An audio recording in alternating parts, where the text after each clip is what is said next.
Good morning, my dears. Happy Aquarius season. Today we are talking about Aquarius season, what that might look like, how you might be feeling. I'm going to reference this major arcana in the tarot that represents the Decan of the astrological wheel.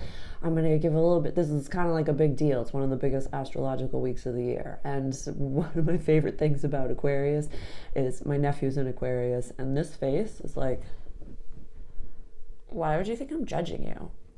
I'm not judging you. This is just my face. No, you keep doing what you're doing. This is fine. So that's what we're all going to be feeling. So welcome to the cafe. I'm so grateful that you're here. Honestly, guys, I haven't worn this in a while. I don't even know if it's on upside down or backwards. I have no idea. I've got serviettes and tissues falling out of every pocket. I've got some hot water. I have some Earl Grey tea. I've been having some apple cinnamon oatmeal today. It's been very nourishing. I live in the northeast of Massachusetts in the United States, and it's chilly out there. It's a little nipply. So welcome. If we have not met and this is your first time here, hello. My name is Sarah. I'm so grateful for you. I am a quantum healer, multidimensional light worker, a star seed, a spirit council, whatever it is, that whatever language that you have that says that my consciousness came from a different time and space that has come down to be human during the time of the awakening, to kind of, as a mystic, go down a little bit of the dark, scary corridors and come back to tell the tale. So I'm here to help you make sense of all of this. My human credentials is that I've been training teams and in leadership for the better part of 10 years. I am a corporate survivor through and through, so I like to be not just efficient in my processes, but I also like to help train and guide others. So my quest is to help find and train the new leadership team for this awakened new earth. And I'm going to put some references and kind of do a full deep dive into the Pluto going into Aquarius transit. So this is just going to be mostly about Aquarius season, but it's the prophesized age of Aquarius is kind of starting. So I'll put the link below. I've done already one video on Pluto and Aquarius. I think it was called like Opening the Door to Oz or something like that. And I'll do a whole other deep dive about the age of Aquarius because it's so cool what's going on. It's really exciting. It's very, very exciting. I've referenced in a few of my videos, and in my Monday video, I'd said this as well. I want you to think of 2023 as kind of the year where the sailboat was the fastest ship in the world, or when the bow and arrow was the most advanced weapon that we had on the planet. So there's a lot to this view that we really can't see as human beings right now in the third dimensional matrix that we're still in. There's also a parable that I've given before, which is like, when you have a new appliance and you've been using it for a little bit, and you love your new shiny appliance and you keep it clean and you keep it nice, and like a few years later you recognize that like there's that film on it. Like you were cleaning it, you were doing like your spring cleaning, and there's still that film on it, and then once you peel the film off, it's like a brand new appliance again. Just like that. So please go pause this video and go grab a coffee or tea, grab your journal, and we're going to talk about astrology, we're going to talk about tarot, a whole bunch of different things. So I have Marvin for the pause, so please go pause this video and go grab your things. He's so cute. I know, right? It's the eyes for me. He's so precious. It's interesting, like so much of what comes through for these videos, because I just like let my guides come in and tell me a little bit about what they want me to say, what they want me to do. And Marvin was like, I want to be the past. So, and we're going into the age of Aquarius. And like the first Pluto and Aquarius transit video that I talked about, it's like, this is about community, but full thriving community, and every community needs their metaphysician, their Sarah, their light worker, whatever it is, whatever lens you want to put on it. But that's a huge component to like integral community, is having someone that kind of talks to the planets and the stars and the beyond to help the divine beings, the earth beings, the divine masculine, yada yada yada. Okay, so we have our things.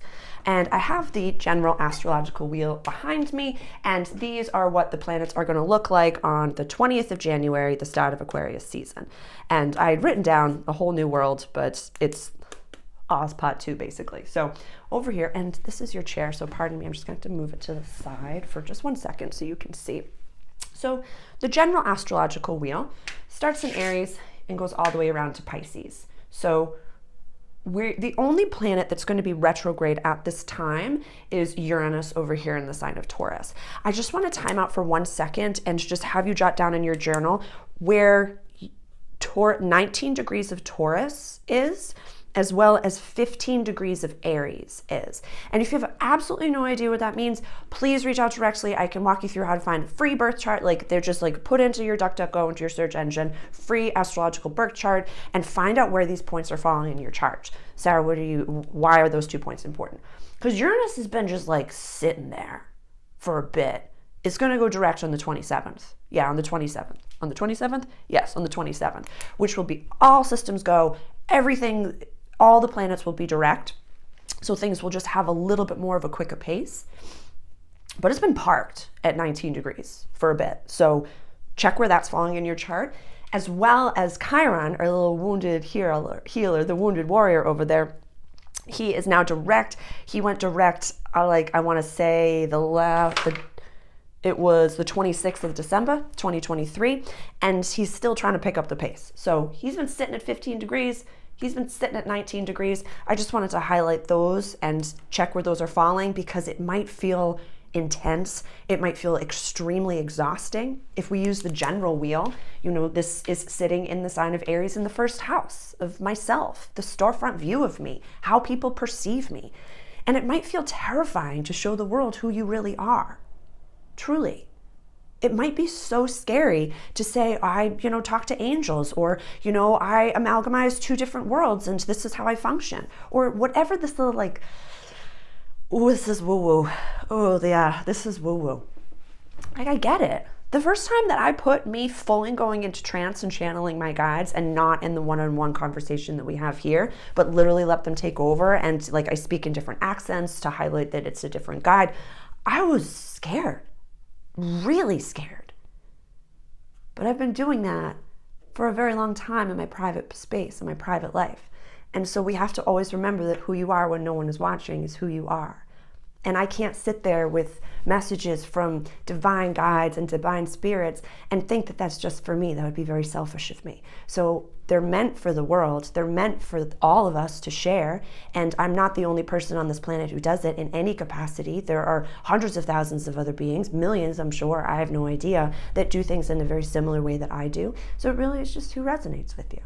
Who resonates with you. So I just wanted to highlight those 2 things. There's another component that is super duper fascinating, is that, we have the Sun and Pluto over here that on the same day are going into Aquarius together. The Sun they're going to conjunct perfectly in the sky at 29 degrees, and I want to say 59 minutes of Capricorn. So they technically conjunct together in the sign of Capricorn at the anaretic degree. Holy gosh, oh golly gee. I'm going to put the link to Pam Gregory's page below. She's an incredible astrologer and does so many deep dives that I don't want to repeat things that, let me rephrase. Astrology is one lens. I always speak in lenses that I utilize in my practice, but it is not the only lens. So if you're keen for way more deep dive information about that, Pam Gregory is the person for you. She's amazing, absolutely amazing. So we're gonna have the Sun and Pluto conjunct at the very last degree, the very last minute of Capricorn, and then the Sun earlier in the day on the 20th is gonna go into Aquarius, and then later on the day, Pluto's gonna go into the Aquarius. So it's kind of like, this image just popped into my head. In all of the sci-fi movies and all of the different mirror dimensions, or Alice in Wonderland, where you touch the mirror and you're like, oh, it wiggles. Somebody has to go first. Somebody has to go first. So as the light workers, as the star seeds, as the mystics, we're choosing to go first. But astrologically, the Sun, our collective ego, the lighthouse in the sky, is going into Aquarius before our deepest transformation. So maybe think of the Sun as the opening act, and then Pluto is the main stage. I'm going to do a whole video on Pluto. So we're just going to talk about Aquarius season. So What do we know on the general astrological wheel about Aquarius? It runs the 11th house of community, friendships, and wishes for the future. This is run by the planet Uranus. I love that I mentioned that. This is fixed, positive air energy, and also run by the planet Saturn, which is sitting right over here in Pisces in our 12th house of soul purpose, healing, closures, endings, and coming home. Kind of like the very end of it, the very, very end of it. So Sarah, what do you mean by all of these things? Well, what does community mean to you? What do wishes for the future mean to you? Are you a part of, a community where, I know there are people all over the world, they're saying, yeah, let's buy acres and acres of land and start our own little community and homeschool over here. And then, you do the vegetables over here and you do you have the farm over here and we all work together in this community. Or do you visualize a more metropolitan universe where you have, big cities or like big, how do I even say? Yeah, like a lot more people living together as one, like maybe in an apartment building and everybody lives together and you all kind of help each other out a little bit. Or do you want to be kind of by yourself, middle of the wilderness, doing whatever you want? My view of kind of like the age of Aquarius or what this world will look like is everyone can have a horse and buggy as well as a flying car. So for me, it's very interesting. I'll speak from my statements where I've been connecting to a future version of myself and doing the practical manifestation technique, which if you go to my playlists is in the toolbox. I put that in there. And so I've been, I utilize my own practices as well. You're not alone in this. I'm here with you.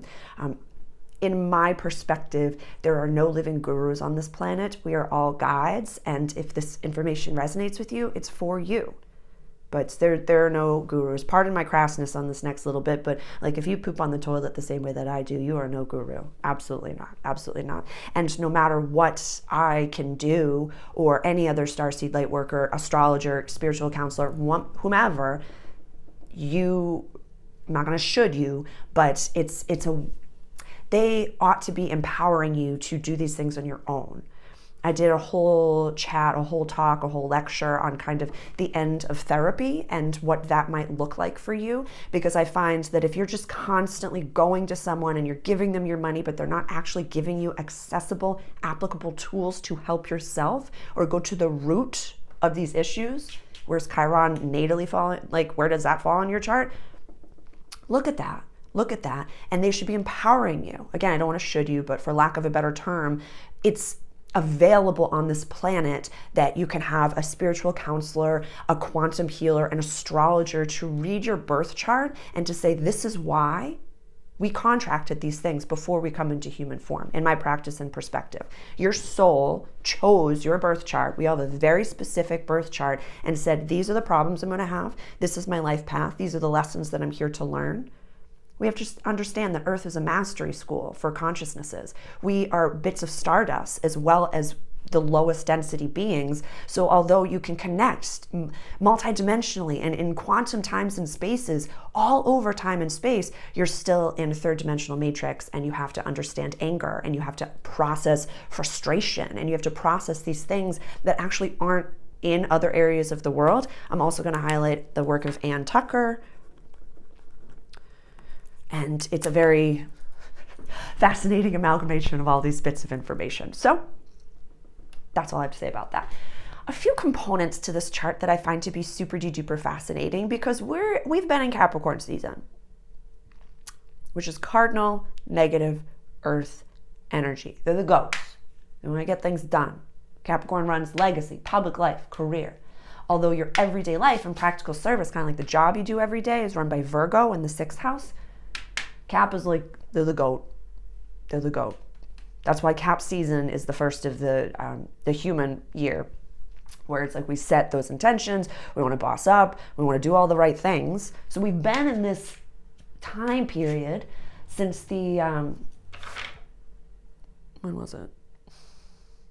The 21st of December. So kind of look and see, since the 21st of December until now, how have you set new goals for yourself? Did you set, New Year's resolutions? Have you been sticking to them? Kind of do a little bit of a deep dive without judging yourself. Please do not judge yourself in this capacity. It's the habit of habit, and we all struggle with it. That's literally it. It's just incorporating new habits. We know it takes about 30 to 40 days for us to actually incorporate that new habit into our lives.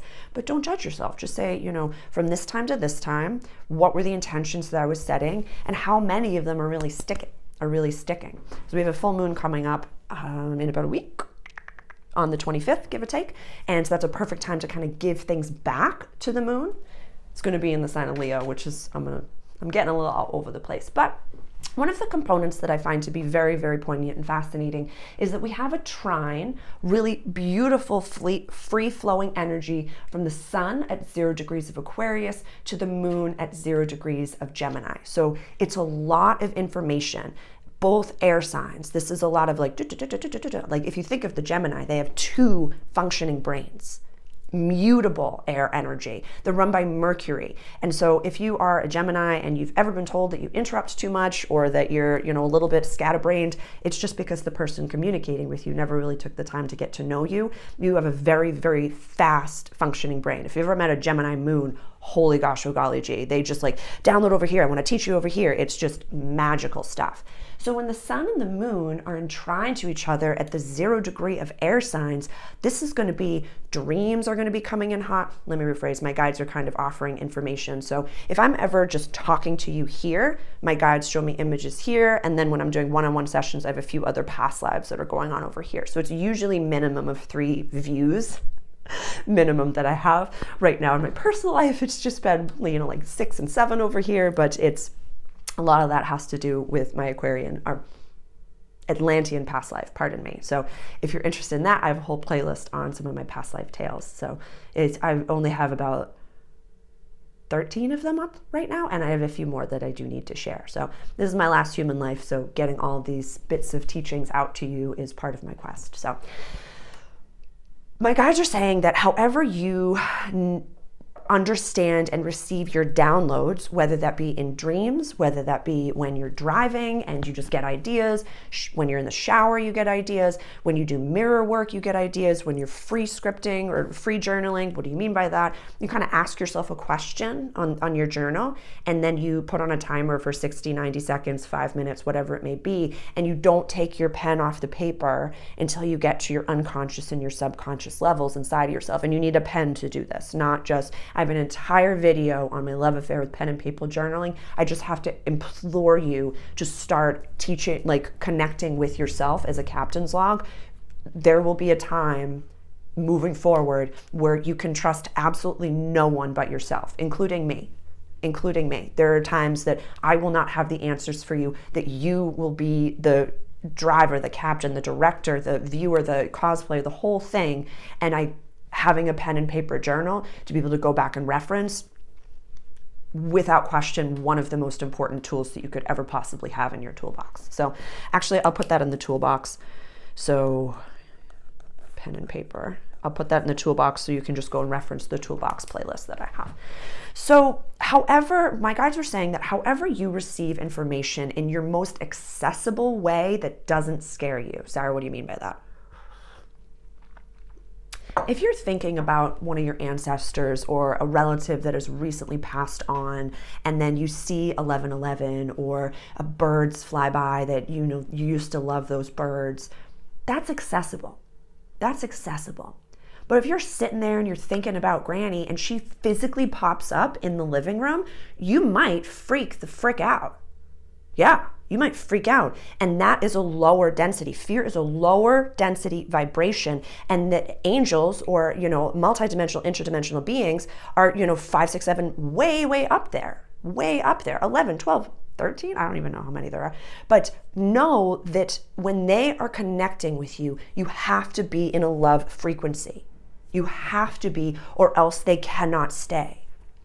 I was doing a past life tale, I was recording one on getting burned at the stake, and you can see my physical human wanting to cry, wanting to feel these emotions, but I can't do that because that lowers my vibration and I cannot stay connected to the image, to the tale.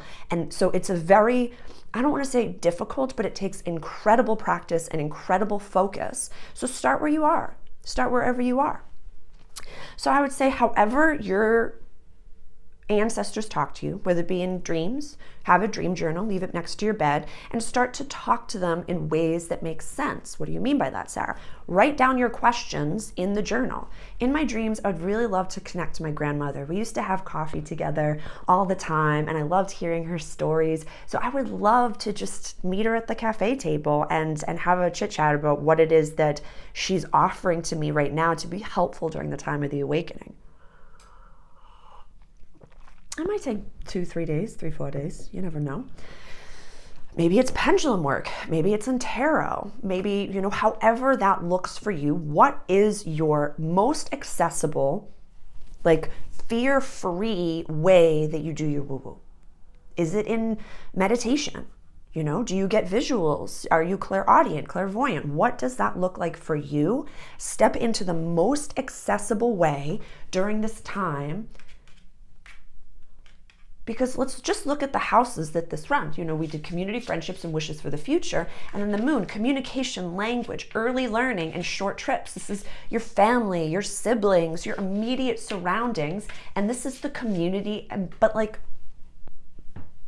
into the future. Into like whatever you're birthing right now, whatever your focus is. And this, can be accessible for leaders and for my entrepreneurs and people that are still in corporate.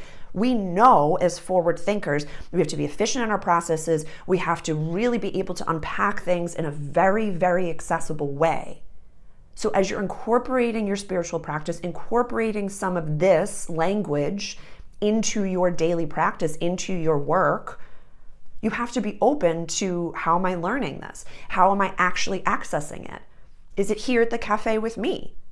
Is it, are you researching other things? What does that look like for you? What does that look like for you? So I'd highlight those two things. What else did I want to talk about? I talked about those. The trines.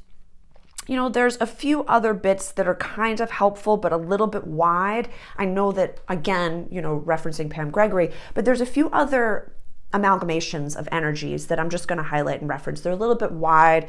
It's by 0 degree here and here, but I can go up to like a 2 degree. So we have Mercury trining Jupiter. We also have Jupiter sextiling Saturn. So we have Mercury trine, again, flowing information to Jupiter.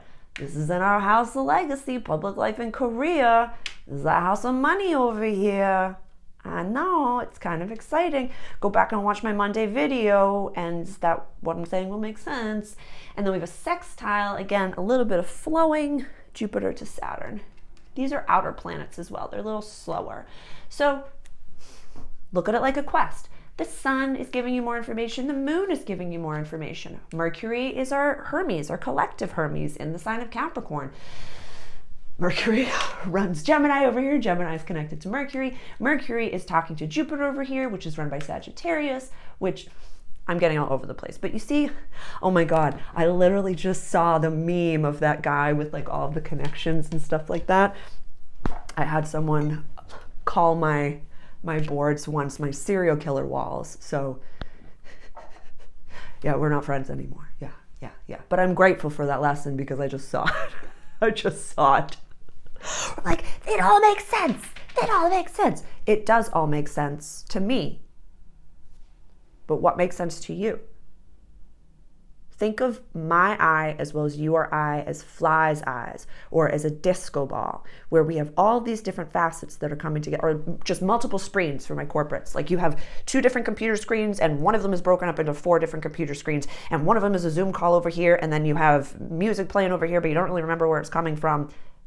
That is what this time period is going to be like. That's what Aquarius season is going to be like. It's one of the oldest signs in the zodiac. Aries is the infant baby ram. And then look, we're at 11 over here. Pisces season, they're the baby ancients. We'll talk about that in a month. It's going to be intense. That's going to be intense. We have Saturn and we have Neptune over here. Also, I just want to highlight Neptune in Pisces as well as kind of Saturn in Pisces. Water energy, tons of water energy, crying like it's a food group, but also flooding is a common theme for these types of bigger transits. And even where I live in the North Shore, Massachusetts.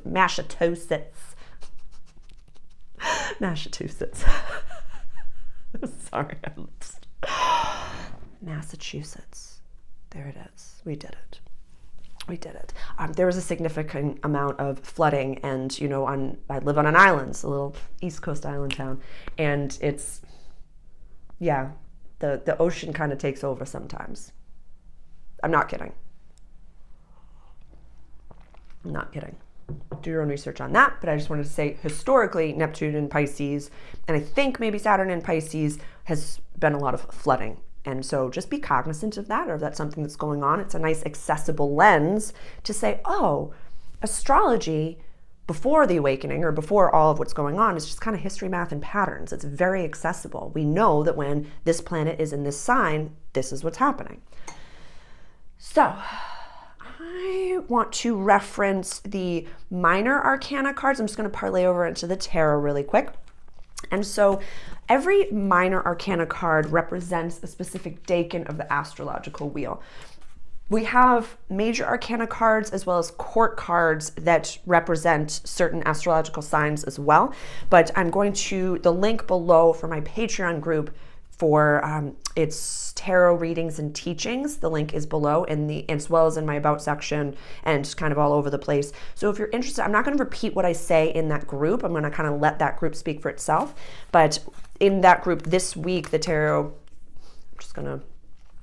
I definitely invite my guides to kind of let me show you what this season is going to be like. So even though I'm recording this in Capricorn season, this is the moon in Gemini and this is Aquarius season. This is all the information just coming to me at once. I can, there's 5 different screens in front of me, in my mind's eye, in my multidimensional view, that it's talk about this, Sarah, talk about this, Sarah, talk about this, Sarah, talk about this, Sarah. So tarot readings and teachings, it's a private Patreon group. It's an $8 a month investment, and I do every week one tarot reading, and every week I have one tarot teaching. So this week we're going to be talking about all of the cards that represent Aquarius, but in this public YouTube video, I'm so grateful for YouTube. It's just, YouTube helps us transcend time and space. Yeah. We're sitting together having coffee. I know. Isn't that cool? So thank you so much to YouTube for that, but I'll put the link for that Patreon group. No, it's already in the about section, so we're good to go.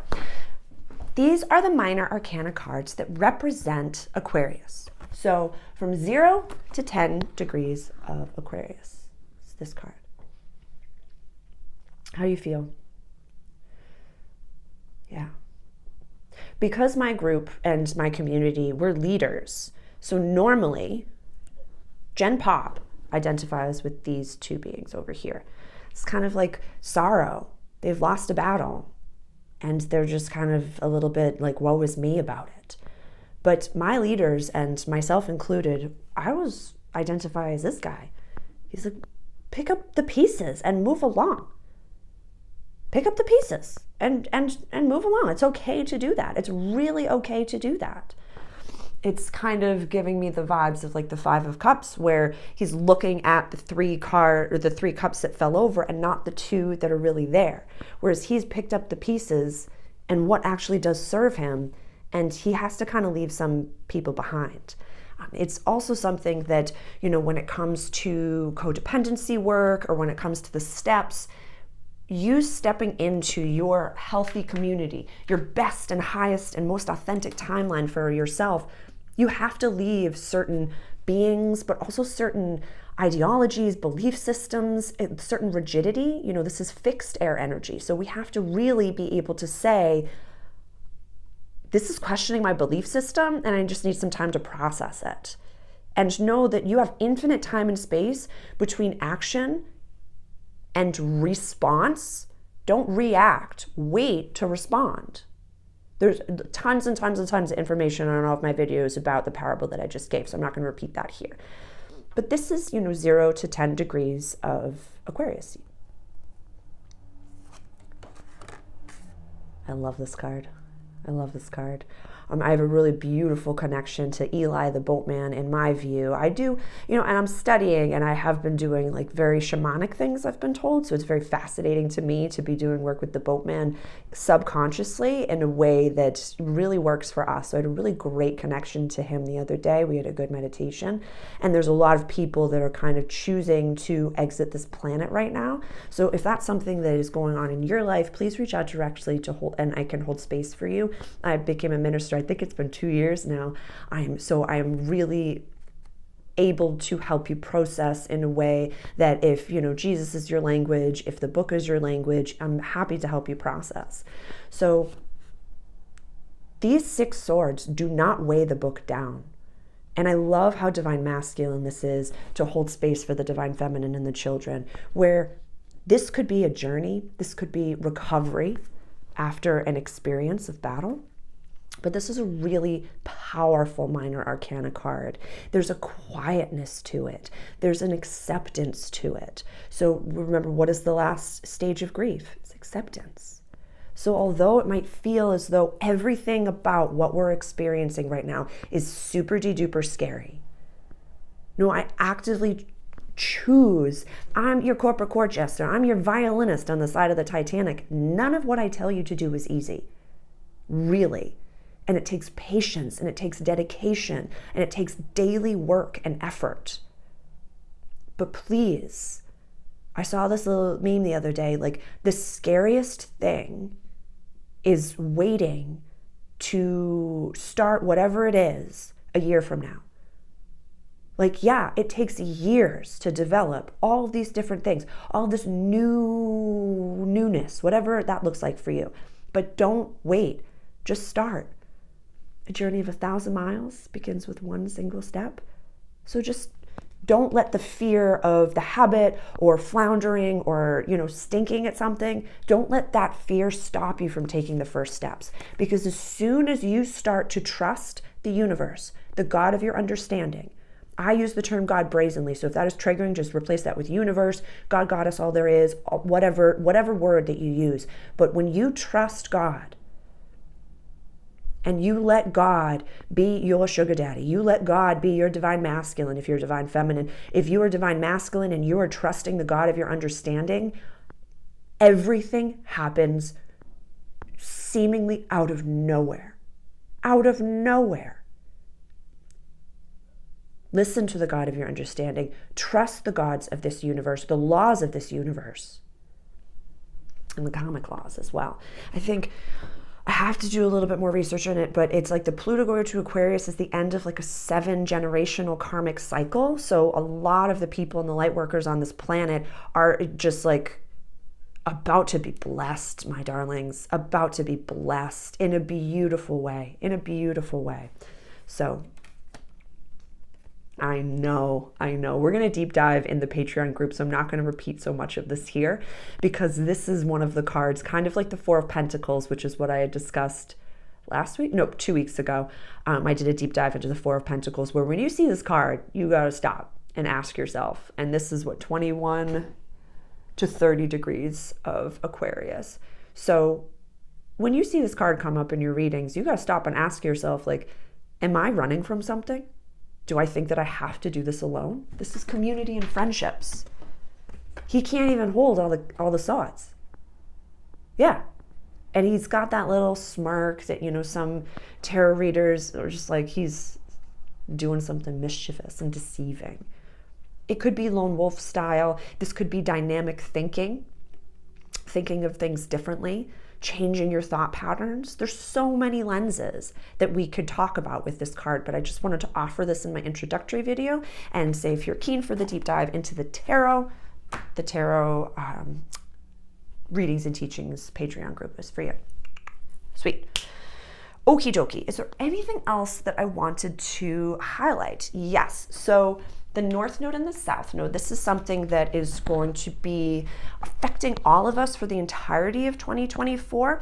And I have a resource for you if you're keen to do a deep dive. It's a 2024 astrology forecast, channeled messages, predictions. It's a program, it's a one-off purchase. The link for that is below. It's on my Gumroad. Definitely check that out, because one of the biggest components that is really, or actually, the Pluto transit is one of the biggest components, but another huge component that I really highlight first in every single reading is the North Node and the South Node in Aries. So what do we know about the nodes? This is our collective destiny. It's like the head of the dragon, what we're working towards. That's the North Node. And the South Node is, old past life, for lack of a better term, patterns. Things that feel cozy, things that feel like, oh, I've been here before. This is the nice, wet, warm blanket of a past life experience. And we're releasing that. The South Node in Libra is just codependency galore, lies galore on the negative side of things over here. And on the general wheel, this is in our 7th house of relationships, the important people in our life. This is also the house of open enemies. So be extremely cognizant of who you have deemed to be your enemy, and are they worthy of your attention? I'm not kidding. I'm not in any way kidding. If you think that you have like a nemesis or something like that, like really recognize that you are playing chess with the universe and you are actively choosing to participate in a different quantum space with that person, with that soul, with that consciousness. I just needed to be very, very direct about that. Be from now until the Pluto transit, or, as soon as possible, please either do some woo-woo and cut ties to that person, to that being, to that consciousness, but be aware when you're actively choosing to engage with that person. Just be very, very, very aware. That's all I have to say about that. And if you have more questions about that, please send me an email and we'll set up a one-on-one session. So the North Node in Aries, with Chiron that I referenced earlier in this video. So the North Node, our collective destiny, what we're working towards in the sign of Aries, the first sign of the zodiac, the I am statement. This is I am. This is either I balance or we are. So with Chiron in the mix over there, it's a little bit of a wince. I'm like, yeah, I'm about to show the world who I am. I'm about to do things differently that's ever been done for my entire generation, for my family. It feels that powerful because it is. It feels that difficult because it's bigger than you. You're representing something for your ancestors, for your relatives, for if they're a part of your bloodline, you're doing something for them and they're doing something for you. So I implore you to connect to those beings, ask them what it is that you can do to serve them, honor them, keeping your home clean, keeping your altar clean, having an altar, recognizing that they're literally in the room with you. They're in the room with you.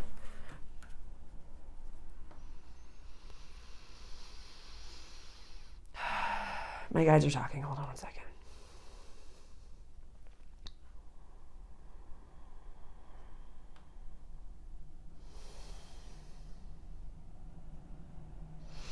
They're reminding you not to do things that you don't understand how to do.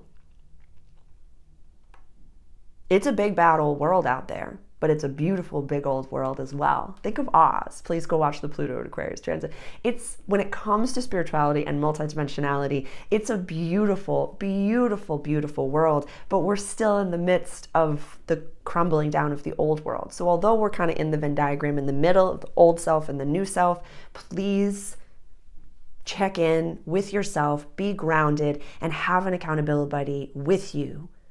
Or, do research and have someone guiding you before you really do things that you don't understand how to do.